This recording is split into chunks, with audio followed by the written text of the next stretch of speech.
हिंदू ग्रंथों में शक्ति ईश्वर की शक्तिशाली शक्ति है, जिसे अक्सर एक मातृदेवी के रूप में दर्शाया जाता है। उन्हें प्रेममयी, दयालु और पालन पोषण करने वाली, लेकिन साथ ही बेहद सुरक्षात्मक के रूप में वर्णित किया गया है। ये ऊर्जा भौतिक और आध्यात्मिक विकास दोनों के लिए महत्वपूर्ण है। वेदों ने दुनिया में 7 प्रकार की माताओं की पहचान करके ईश्वर के इस स्त्री रूप को स्वीकार किया है। इन माताओं को हमारे जीवन में उनकी आवश्यक भूमिकाओं के लिए पहचाना जाता है, जो पालन पोषण और समर्थन के विभिन्न पहलुओं का प्रतीक है। पहली है ओडाऊ माता, यानी कि जैविक माँ। जैविक माँ सृजन, पोषण और परिवर्तन की ब्रह्मांडीय शक्ति की तरह हमें खुद के सर्वश्रेष्ठ संस्करण में ढालने में महत्वपूर्ण भूमिका निभाती है। वह न केवल हमारी शारीरिक जरूरतों को पूरा करती है, बल्कि हमारी आध्यात्मिक वृद्धि का मार्गदर्शन करते हुए हमारी पहली शिक्षिका के रूप में भी कार्य करती है। हमारे जन्म से पहले ही एक माँ के विचार और कार्य हम पर स्थायी प्रभाव छोड़ते हैं, जो हमारी आध्यात्मिक यात्रा की नींव रखते हैं। भागवत पुराण की एक प्राचीन हिंदू कथा इसे खूबसूरती से दर्शाती है। जब सत्ता के भूखे राजा हिरण्यकश्यप ने घोर तपस्या के माध्यम से अजयता की तलाश की, तो उसकी गर्भवती पत्नी कयाधु असुरक्षित हो गई। देवताओं को डर था कि कहीं ऐसा बच्चा पैदा न हो जाए जो क्रूरता में अपने पिता से मुकाबला कर सकता हो। इसीलिए उन्होंने अजन्मे बच्चे को मार डालने की योजना बनाई। हालांकि ऋषि नारद ने हस्तक्षेप किया, कयाधु की रक्षा की और उसे आध्यात्मिक ज्ञान का प्रदान किया। घर में रहते हुए भी बच्चे प्रहलाद ने इन शिक्षाओं को गहराई से आत्मसात कर लिया।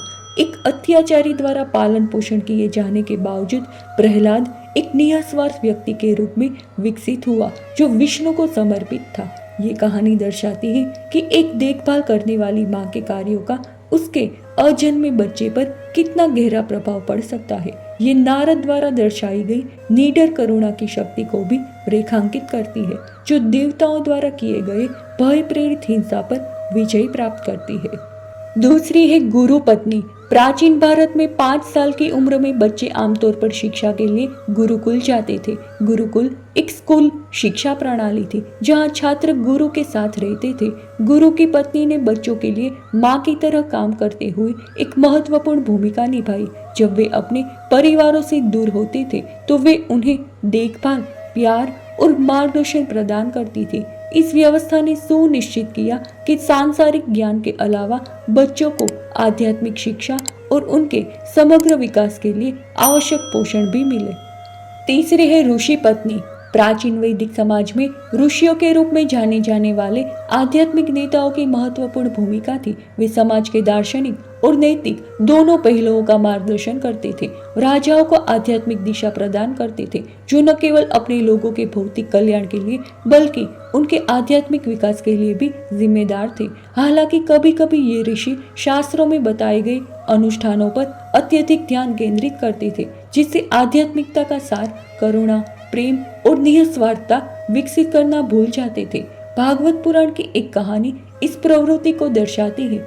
एक बार जब कृष्ण और उनके मित्र गाय चराने के लिए बाहर गए थे, तो उन्हें भूख लगी। कृष्ण ने सुझाव दिया कि वे पास के ऋषियों से कुछ पोषण के लिए पूछे, जो वैदिक यज्ञ कर रहे थे, जिसमें विभिन्न खाद्य पदार्थ तैयार करना शामिल था। हालांकि ऋषियों के पास जाने पर लड़कों ने ध्यान नहीं दिया। इससे विचलित हुए बिना कृष्ण ने उन्हें ऋषियों की पत्नी से मदद मांगने की सलाह दी। लड़कों की भूख के बारे में सुनकर प्रेम और करुणा से अभिभूत होकर पत्नियों ने तुरंत उनके लिए दावत तैयार की।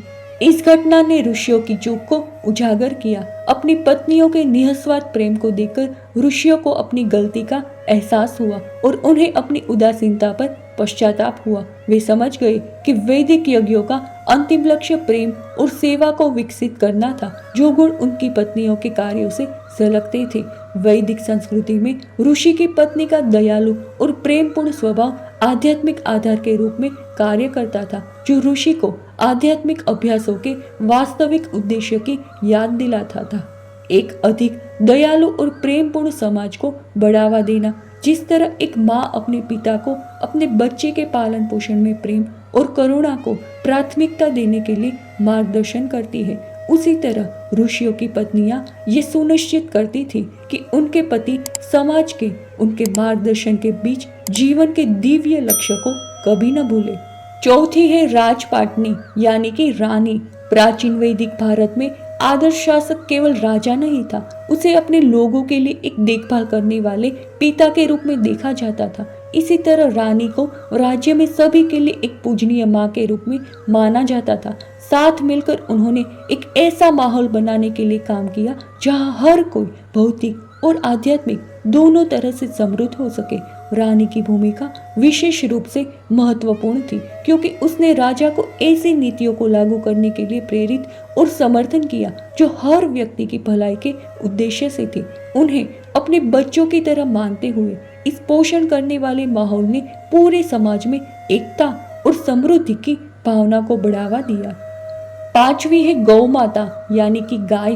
प्राचीन भारत में समुदाय कृषि जीवन शैली पर पनपे थे, जहां मनुष्य और गायों के बीच के रिश्ते को बहुत महत्व दिया जाता था। गाय जो अपने सौम्य स्वभाव के लिए जानी जाती है, अपने दूध उत्पादन के माध्यम से जीवन को बनाए रखने में महत्वपूर्ण भूमिका निभाती है। इस दूध का उपयोग वैदिक काल में जीवित रहने के लिए आवश्यक विभिन्न खाद्य पदार्थों को बनाने के लिए किया जाता था। लोग गाय के प्रति बहुत कृतज्ञता महसूस करते थे, उसे एक माँ के रूप में देखते थे जो बदले में उनकी जरूरत से ज्यादा देती थी। परंपरागत रूप से जब गाय बच्चे को जन्म देती है और दूध देना शुरू करती है तो उसके बछड़े को लगभग 2 सप्ताह तक उसके साथ रहने दिया जाता है। इस दौरान बछड़ा अपना पेट भरकर पीता है ताकि मनुष्य द्वारा अतिरिक्त दूध पीने से पहले उसकी जरूरतें पूरी हो जाए। ये प्रथा गाय और उसके बच्चे दोनों के प्रति सम्मान और देखभाल का उदाहरण है। प्राचीन भारतीय समाज में अंतर्निहित विश्वास सभी प्राणियों में मौजूद दिव्य मातृ पहलुओं की मान्यता थी, जिसमें जानवर भी शामिल है। इस दृष्टिकोण ने कृतज्ञता की भावना को बढ़ावा दिया, लोगों को दूसरों के साथ प्यार और सम्मान के साथ व्यवहार करने के लिए प्रोत्साहित किया। अंततः इस दृष्टिकोण का उद्देश्य एक अधिक सामंजस्यपूर्ण और आनंदमय दुनिया बनाना था। छठी है धात्री या धाय यानी कि पालक माता।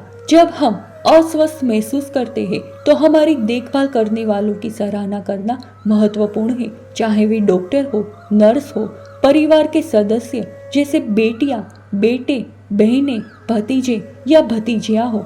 इस भूमिका में गहरी कृतज्ञता दिखाना शामिल है क्योंकि ये लिंग की परवाह किए बिना हम सभी के भीतर मौजूद पोषण ऊर्जा का उपयोग करता है।